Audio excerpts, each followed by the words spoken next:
Informal relax mood में हैं शायद। क्या छुट्टी मना रहे हैं, कुछ आंदोलन की थकान उतार रहे हैं? रातें वहीं गुजार रहे थे, खाने पीने के अते पते नहीं थे, तो सब लोग लाइन से बीमार पड़े हैं।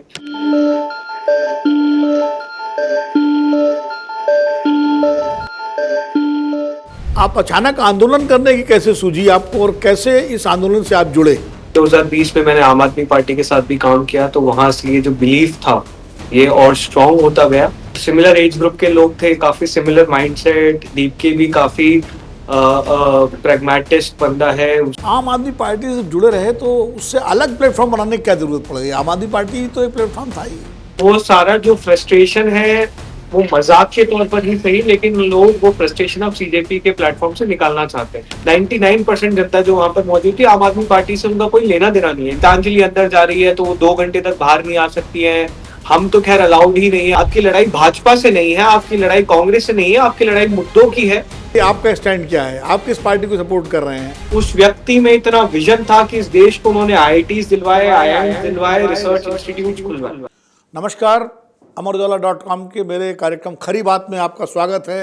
वेलकम है, खैर मकदम है। मैं विनोद अग्निहोत्री फिर रूबरू हूँ आपके साथ एक खास मेहमान से। देश में इस समय जेन जी का जोर है।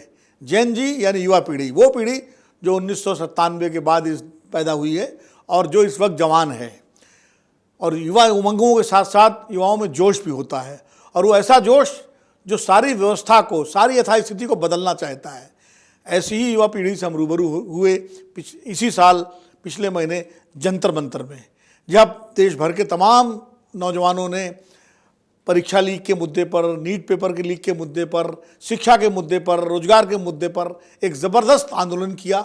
और 20 दिन के अंदर उन्होंने भारत सरकार, नरेंद्र मोदी जी की सरकार, वो सरकार जिसके बारे में कभी सरकार के वरिष्ठतम मंत्री राजनाथ सिंह जी ने कहा था कि ये UPA सरकार नहीं, NDA सरकार है, इसमें इस्तीफे नहीं होते, उस सरकार में उन्होंने बड़े मजबूत शिक्षा मंत्री धर्मेंद्र प्रधान जी का इस्तीफा करवा लिया और साथ ही अपनी 2 मांगें और मनवा ली। इस आंदोलन का नेतृत्व करने वाले जो अगली 5 के जो नेता थे, अभिजीत दीपके, आशुतोष रांका और सौरभ दास, उनमें से एक आशुतोष रांका आज हमारे साथ हैं। आशुतोष कांग्रेस जनता पार्टी के प्रवक्ता भी हैं और अगुआ पंक्ति के कार्यकर्ता कहें, नेता कहें, जो भी कहें।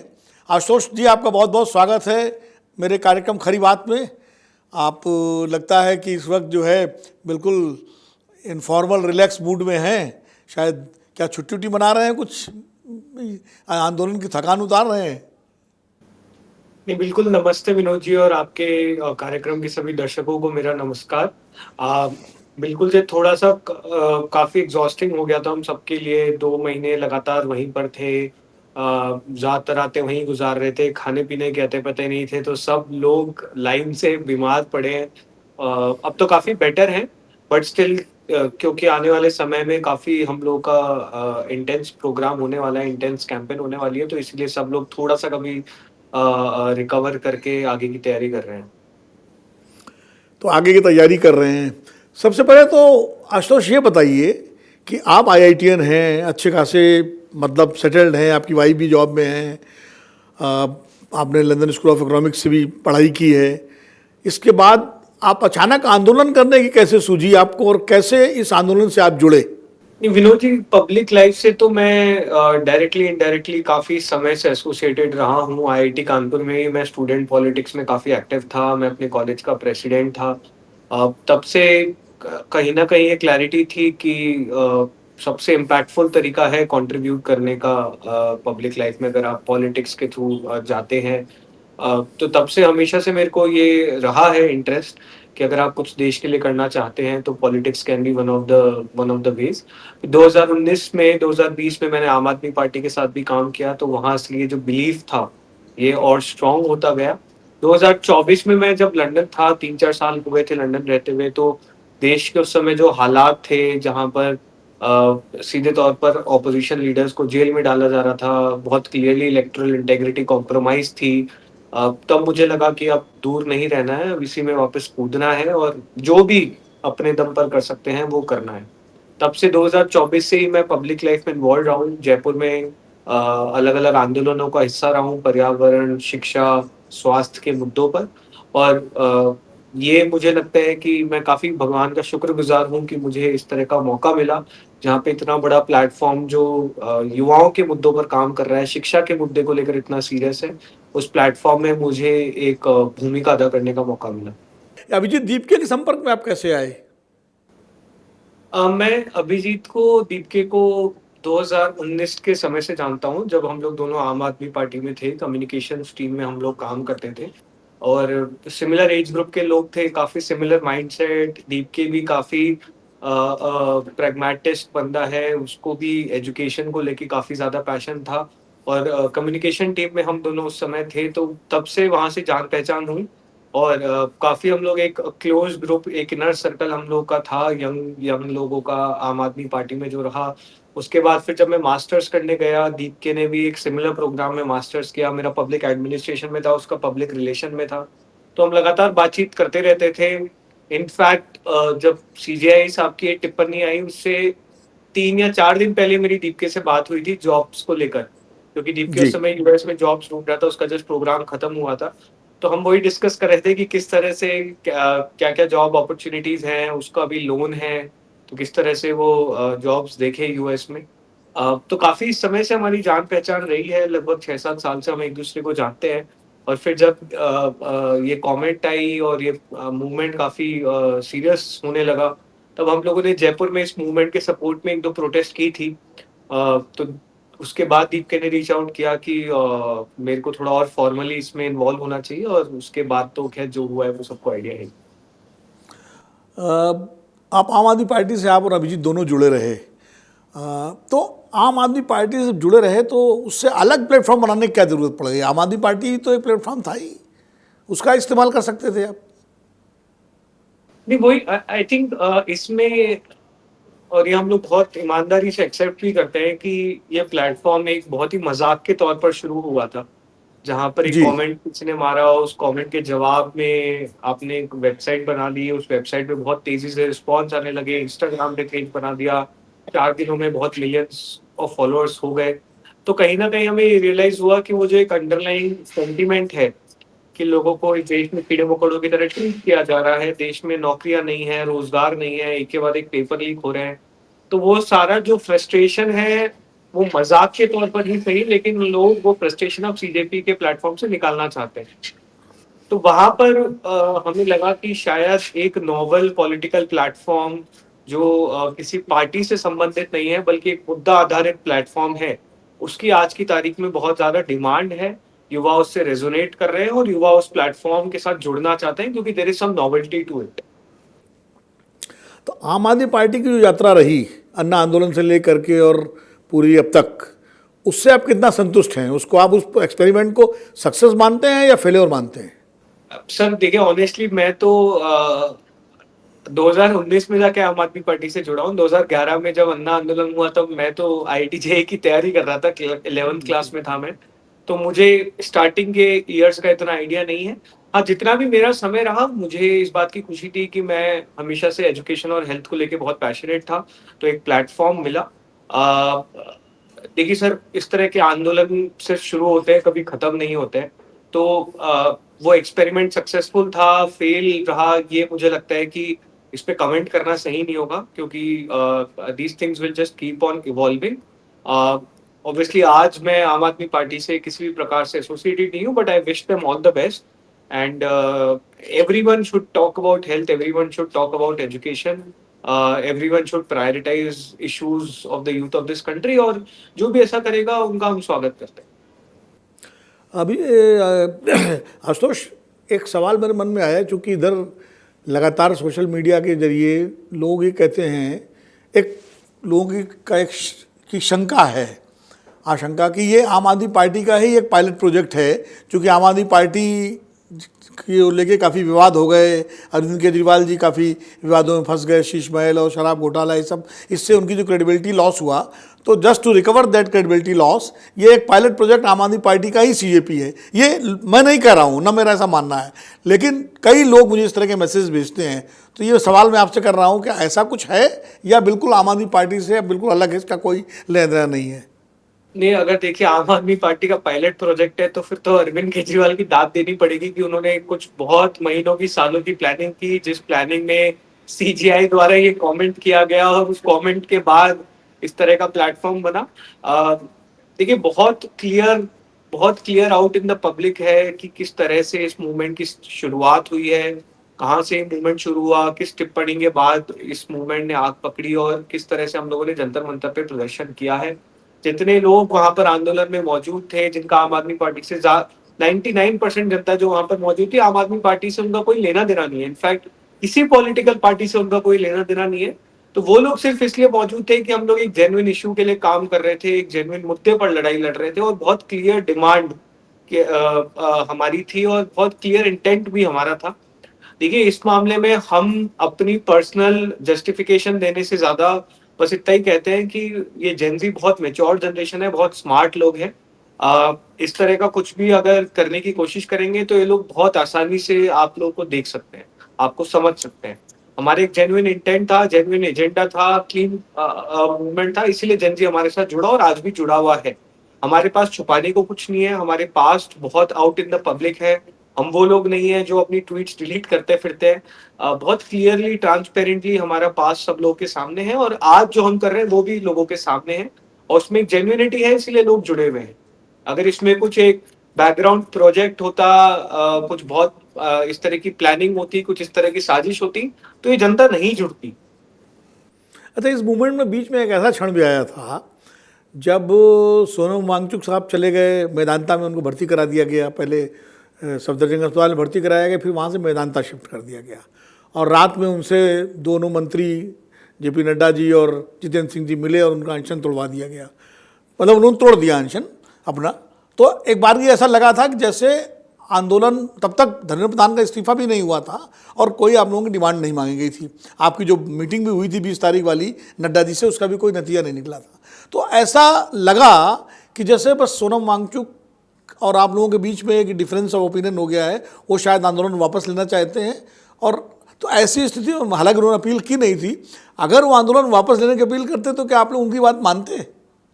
नहीं, तो इसमें भी आई थिंक विनोद जी काफ़ी नैरेटिव बनाने की कोशिश की गई, लेकिन मतलब जो लोग भी बहुत क्लोज़ली फ़ॉलो कर रहे थे, उनको पता था कि हम लोग अ, जब सोनम जी ने अनशन तोड़ा, उसके 1 हफ़्ते पहले से हम सर से रिक्वेस्ट कर रहे थे कि सर आप अपना अनशन तोड़ दीजिए। क्योंकि जी हम लोग जेन्युइनली बहुत ज़्यादा कंसर्न थे उनकी हेल्थ को लेके। जब 17-18 तारीख को उनको लेकर गए, उनको लगभग 3 हफ़्ते का समय हो गया था। तो तब से हम लोग सर से रिक्वेस्ट कर रहे थे कि सर आप अपना अनशन तोड़ दीजिए, हम प्रोटेस्ट अपनी जारी रखेंगे। आपने एक पूरे देश को जगा दिया है, इस देश का युवा जाग गया है।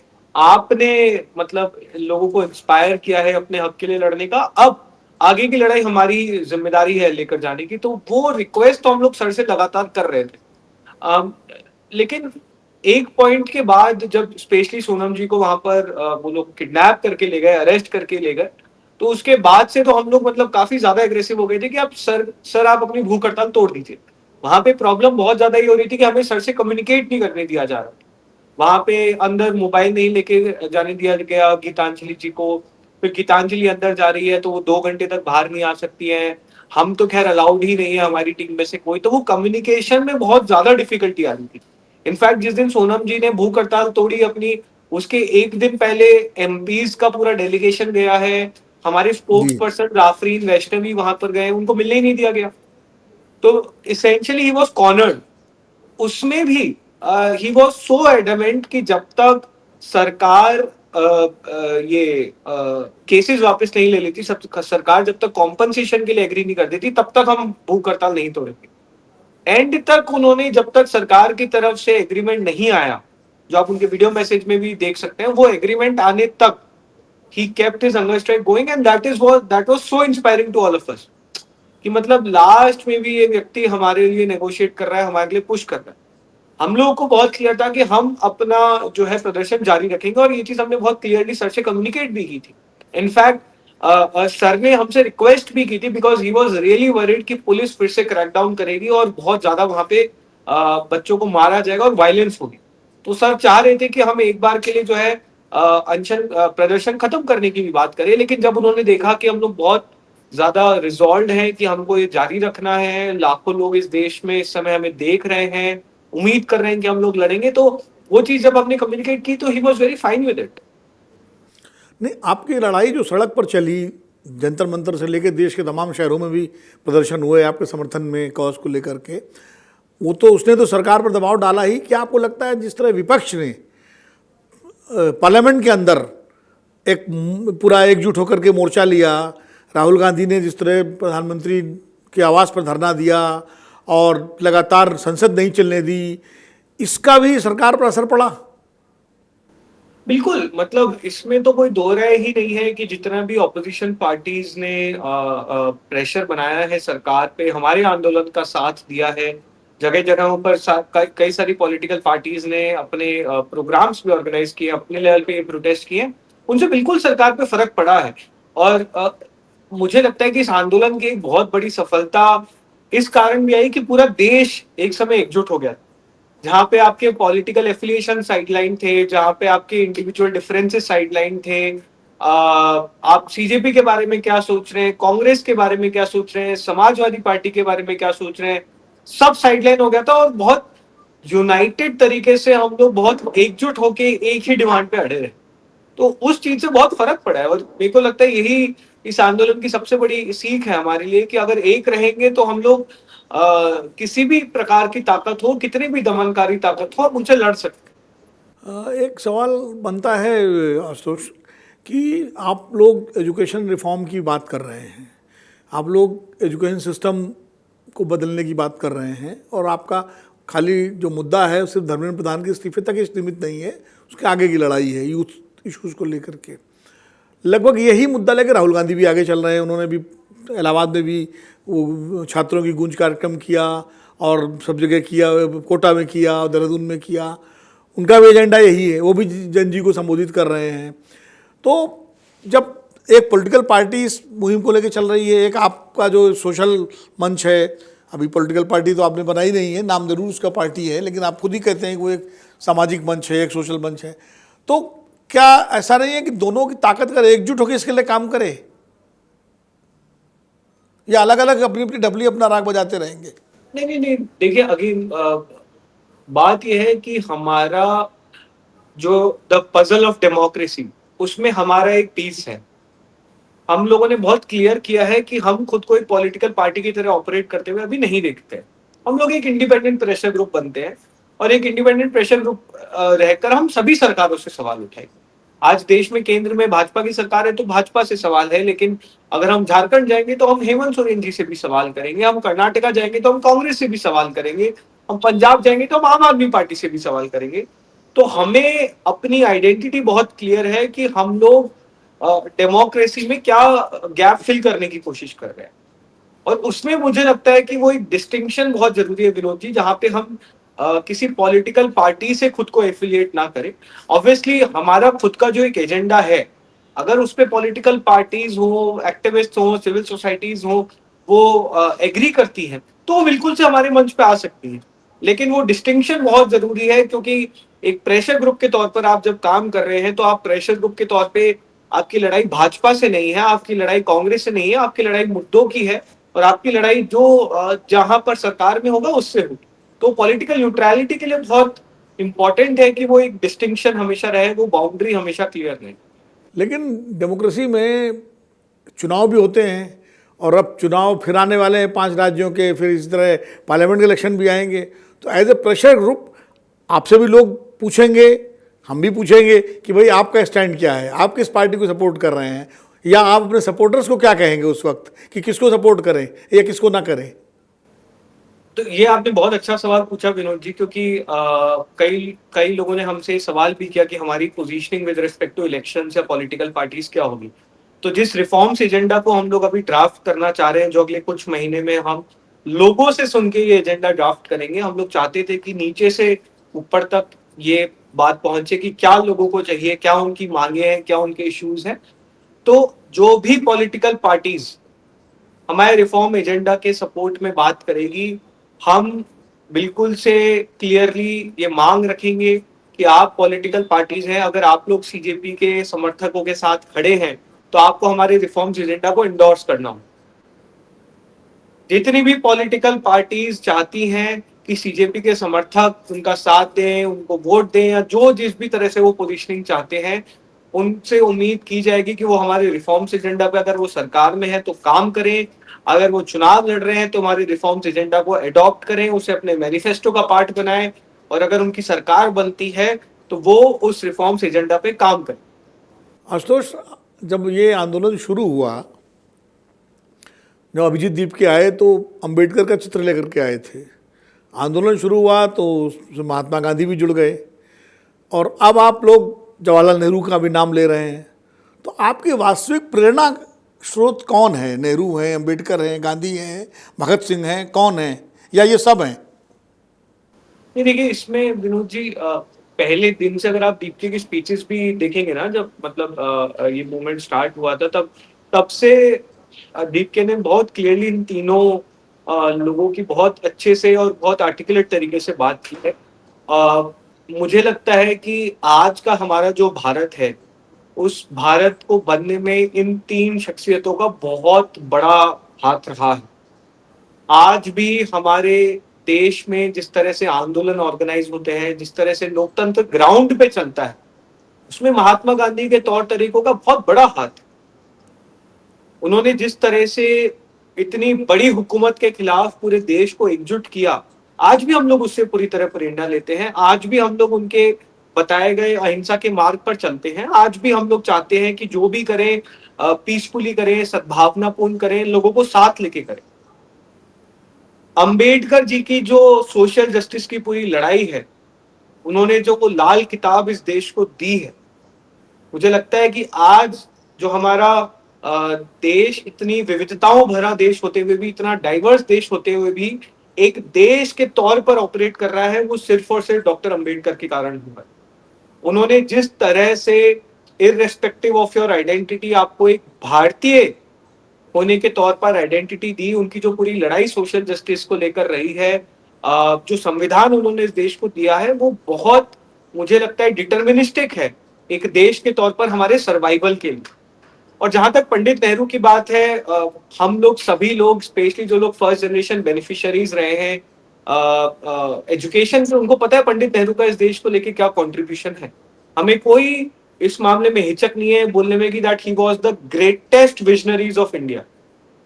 आज तक उनके मुकाबले इस देश में कोई विजनरी नहीं देखी, क्योंकि 1947 में उस व्यक्ति में इतना विजन था कि इस देश को उन्होंने आईआईटीज दिलवाए, आईआईएम्स दिलवाए, रिसर्च इंस्टीट्यूट्स खुलवाए। उस व्यक्ति में ये विजन था कि हम लोग इंडस्ट्रियलाइजेशन को किस तरह से अप्रोच करेंगे। उस व्यक्ति में विजन था 1947 में, जब हम कुछ नहीं थे, तब हम किस तरह से पूरे विश्व भर में नॉन अलाइड मूवमेंट को लीड करें। तो वो जो एक भारत को 30 साल आगे, 40 साल आगे ले जाने का जो उनका नजरिया था, वो आज भी इस देश की इकोनॉमी को, इस देश की पॉलिटी को, इस देश की सोसाइटी को चला रहे हैं। और आज सबसे ज्यादा हमें नेहरू जी जैसे लोगों की दरकार है, जो एजुकेशन को प्रायोरिटाइज करें, जो एक देश को विजन दे आने वाले कुछ 20-30 सालों को। लेकिन नेहरू का नाम लेने से आपको ब्रांडेड होने का भी तो खतरा है। लोग आप मान लेंगे कांग्रेस की बी टीम है, आप नेहरू की बात कर रहे हैं। गांधी और अम्बेडकर तो सब जगह चल जाते हैं। पार्टी की बी टीम से कांग्रेस की बी टीम पे शिफ्ट हो जाएगा। नैरेटिव तो चलते रहेंगे। देखिए विनोद जी, नैरेटिव्स का तो कोई एंड ही नहीं है। 6 जून को जब हम लोग आए थे तो हमें कोई बीजेपी आरएसएस की बी टीम भी बोल रहा था। तो नैरेटिव्स का तो कोई एंड ही नहीं है। हाँ, हम लोग ये मानते हैं कि जब आपको सभी की बी टीम बोल दिया जाए तो मतलब आप कुछ तो ठीक कर रहे हैं। कि कोई नैरेटिव आपको चिपक नहीं पा रहा है। तब आप अपनी ए टीम है। एग्जैक्टली। बस एक आखिरी सवाल आशुतोष ये है कि जेपी से लेकर सीजेपी तक, जेपी से लेकर सीजेपी तक, जेपी माने जयप्रकाश नारायण, जेपी आंदोलन से लेके और आपके सीजेपी आंदोलन तक, बीच में कई आंदोलन हुए। कई बार जेपी की जब आंदोलन किया तो लोगों ने समर्थन किया, जनता पार्टी बनी, वो प्रयोग विफल हो गया। फिर वीपी सिंह आए एंटी करप्शन की मुहिम लेकर के, जेपी के बाद वीपी आए, वो जो है वो भी एंटी करप्शन, वो फिर मंडल में आ गया और वो एक कास्ट पॉलिटिक्स में उलझ गया मामला पूरा। उसके बाद फिर अन्ना आंदोलन हुआ, अन्ना आंदोलन में आम आदमी पार्टी बनी और आम आदमी पार्टी का प्रयोग सामने है, और अब सीजेपी। तो कई बार लोग, यानी आम लोगों की मैं बात कर रहा हूँ, उसमें यूथ भी हैं, उसमें तमाम सारे हमारी उम्र के लोग भी हैं जो इस देश में बदलावों के साथ रहे हैं, वो कई बार अपने को ठगा महसूस करते हैं, छला हुआ महसूस करते हैं। उनको लगता है कि बड़ी बड़ी बातें करके लोग आ तो जाते हैं, लेकिन जैसे ही उनको पॉपुलैरिटी मिलती है, उनको सत्ता मिलती है या उनको सफलता मिलती है, तो वो मुद्दों से भटक जाते हैं, फिर वो अपनी निजी स्वार्थों में, निजी राजनीति में लग जाते हैं। तो ये भरोसा आप कैसे दिलाएंगे लोगों को कि सीजेपी का प्रयोग जो है वो पुराने प्रयोगों से अलग होगा? नहीं विनोद जी, ये तो मैं एक्चुअली देश की जनता से बहुत क्लियरली रिक्वेस्ट करूंगा कि हमें अपना एटीट्यूड बदलना होगा। अगर हम एक्सपेक्ट करेंगे कि एक दिन में देश बदल जाएगा तो ये कभी नहीं होने वाला। अगर हम एक्सपेक्ट करेंगे कि एक आंदोलन होगा और ये देश पूरा ओवरनाइट इस देश का एजुकेशन सिस्टम बदल जाएगा, ये नहीं होने वाला। Democracy has to be lived every single day. आपको हर दिन एक जागरूक नागरिक बनकर रहना पड़ेगा। आपको हर दिन, चाहे वो बीजेपी हो, चाहे कांग्रेस हो, चाहे सीजेपी हो, आपको सवाल करना पड़ेगा। आपको चेक्स एंड बैलेंसेस मेंटेन करने पड़ेंगे। आपको हीरो वर्शिपिंग बंद करनी होगी। आप जब तक एक्सपेक्ट करोगे कि एक अभिजीत दीप के आएगा, एक दिन में पूरा देश बदल देगा, तो आपको निराशा ही हाथ लगेगी। ये पॉसिबल नहीं। लेकिन हाँ, अगर अभिजीत दीप के आपको एक डायरेक्शन दे रहा है, अगर अभिजीत दीप के आगे होकर आपके लिए लड़ रहा है, सही मुद्दों पर काम कर रहा है, तो आप उसके साथ लगिए। आप अभिजीत दीप के अगर कोई गलती भी कर रहे हैं तो उसको कोर्स करेक्ट करवाइए। कई बार अभिजीत दीप के जो काम करेगा वो आपको बहुत इंटरेस्टिंग नहीं लगेगा। डेली बेसिस की ग्रिलिंग होगी, कई बार इतनी भीड़ नहीं आएगी, कई बार हमारा मुद्दा इतना कूल नहीं होगा, तब भी आपको अभिजीत दीप के का साथ देना। जब आप ये चीज करेंगे, जब आप चेक्स एंड बैलेंसेस रखेंगे, तब ये देश आगे बढ़ेगा। हमें आंदोलनों को या इंडिविजुअल्स को रोमांटिसाइज करना, उनकी हीरो वर्शिपिंग करना बंद करना हो, और तभी ये देश आगे बढ़ेगा। आंदोलन एक शेकअप करते हैं सिस्टम को, आंदोलन एक डायरेक्शन देते हैं, लेकिन उस डायरेक्शन पे हम कितना इफेक्टिवली चल पाएंगे, ये हम सब लोगों पे डिपेंड करता है। अभी जो प्रेस कॉन्फ्रेंस हुई थी जिसमें ये आपने सितंबर से कैंपेन चलाने का फैसला किया है कि क्या बोलती पब्लिक के नाम से, तो इसका कुछ रूपरेखा ऐसी कुछ तय हुई है? कैसे करेंगे, पब्लिक के बीच में कैसे जाएंगे, एजुकेशनल इंस्टीट्यूशंस में जाएंगे या जनरल आप मतलब पब्लिक मीटिंग्स करेंगे, क्या करेंगे, या सोशल मीडिया के थ्रू कैंपेन करेंगे? कोई एक आउटलाइन इसकी बनी है क्या? ये पूरी तरह से ऑन ग्राउंड कैंपेन होगी विनोद जी, और इसमें आइडिया हमारा यही है कि हम देश के हर कोने में पहुंचना चाहते हैं। हम हर देश के शहर में, हर गांव में, हर डिस्ट्रिक्ट में पहुंचना चाहते हैं, अपना संगठन बनाना चाहते हैं। हमें लगता है कि फंडामेंटली ये आंदोलन तभी सही मायनों में सक्सेसफुल होगा जब हम इसको पूरी तरह से डिसेंट्रलाइज कर दें।